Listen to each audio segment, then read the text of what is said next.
girlfriends. And I know for a fact that something you have to keep in mind is do not, under any circumstances, if you are a couple, go on a vacation or a cruise or a long trip if you're fighting. You should be able to go, you know what, we're having an argument right now. Let's just enjoy the cruise. Let's just enjoy the drive. Let's just enjoy this kind of trip, and we'll resume our difficulties when we go back. But it's hard to just compartmentalize that, isn't it?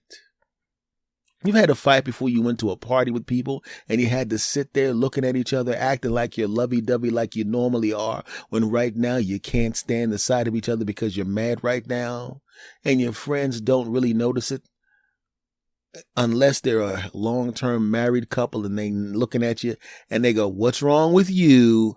And you're going, we don't want to talk about it. And they won't stop pushing it and they won't stop pressing. And all of a sudden you describe what happened and everybody takes sides. And now all of a sudden, instead of 6 people having a great time, you got 6 people fighting. Oh no. But the smart thing is, do not, under any circumstances, go on vacation, go on a trip when you and your significant other are fighting. Why? Because when you're at home and you get on each other's nerves, you have some place to go. Right? Somebody goes upstairs and stays in the bedroom and stays away from the other person. Somebody goes out into the garden. Maybe one of you goes out to run. Maybe one of you goes to a friend's house. Maybe you just are in different sides of the room. One's on the computer, one's reading the newspaper, and every once in a while you look at each other like, you stink. You stink too. You know what I'm saying? But if you're in the car taking a 6-hour drive, which under normal circumstances would be fun. You both take turns driving the car. You listen to songs on the radio. You're laughing and joking. You're making innuendos to each other about what you're going to do to each other's body parts when you get to the hotel room, and all of that kind of crap. And you'll say things like, I don't know about you, honey, but when we get there, we might not leave the room, right? We might not, because you're in a good mood. But what if you're fighting? What if you're in a bad mood? What if you can't stand the sight of each other because of something stupid that you'll think is stupid later on, but right now it's important? You can't hide from each other in the car. I mean, what are you going to do? Is one of you going to jump into the trunk of the car to hide from somebody else? Is that what you're going to do now? Huh? I'm mad at you. I'm out of here. Where are you going?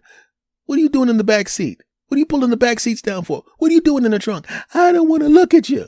And you hope she doesn't find something in the trunk that makes her even madder to begin with. Whose socks are these? Even though they're her socks, she doesn't remember they're her socks. So now all of a sudden she's accusing you of cheating. I ain't cheating. You're unreasonable. You're crazy. And you were dumb enough to call your woman, your wife, the love of your life crazy, because women love it when you say that they're crazy, don't they? That always goes well, doesn't it? Well, I know a couple that went on their honeymoon, and they went on their honeymoon mad.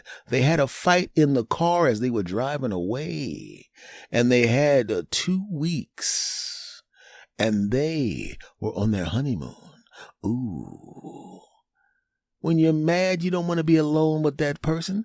Now you're out there in Hawaii trying to act like you don't hate each other's guts, right? All these other couples, you guys look happy. And you're just going, would be happy if I was here with somebody else. You say it under your breath, and he says it and she says it, and all of a sudden you're fighting about that and the thing you were fighting about. You got to be careful. I remember going on a cruise, and I got into a fight with the girlfriend that I was with at the time. Now, as it turns out, it was near the end of the cruise, so I really didn't give a crap. I got to enjoy the whole vacation. Wasn't a problem. No big deal, right? She was mad at me in the car when we went to get the car, but I couldn't give a crap about that because who cares? A new Prince album just came out, and I wasn't listening to her anyway. Right? But I know it's very, very difficult to be around someone when you're mad, when you're angry. You don't want to be there. Oh, no. Sometimes an attitude or something outside of yourself will absolutely ruin the trip. You have to be able to figure out a way to make sure that you can compartmentalize. You have to make sure that you can find a way not to argue about dumb stuff, because when you argue about dumb stuff, it becomes habit, and it becomes really easy to argue about dumb stuff. I got into a fight with a girlfriend one time because my watch was too loose on my wrist for her. Why do you wear your watch like that? You're so stupid. What? She's mad at me because of the way I wear my watch?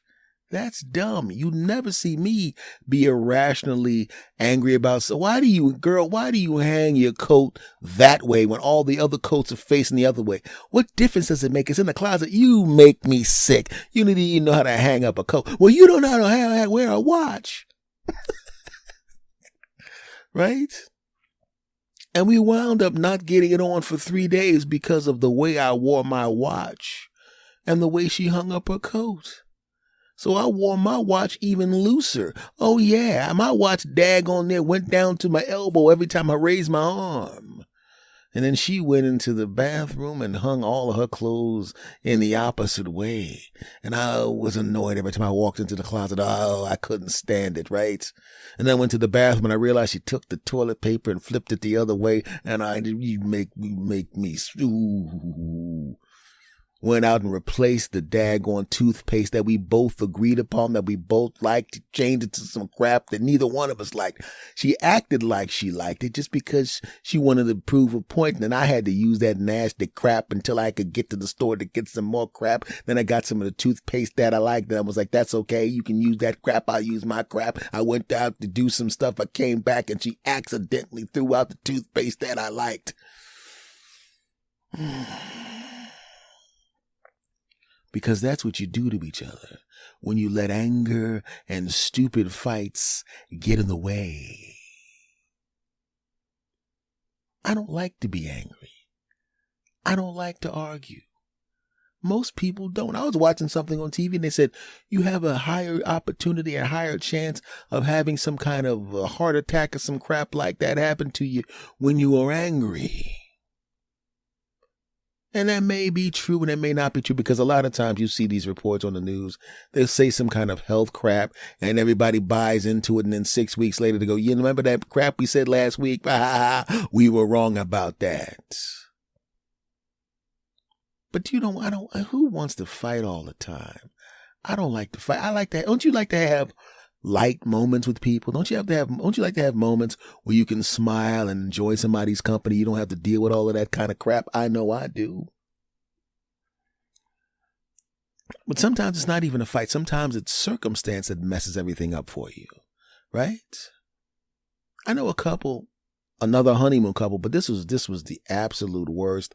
I mean, sometimes things happen to you that you have absolutely no control over, and it just ruins everything for you. It's not even the fight, it's circumstance, because circumstances and bad choices can mess up your day. We just talked about bad choices and being angry when you shouldn't be angry and fighting about dumb crap, how that can mess up your day. But sometimes it's not even you. You go about your thing and you go about your day. You make good choices.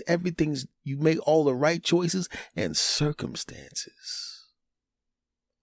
I had a couple that went out. There was a couple I knew that went on their honeymoon a week in Hawaii.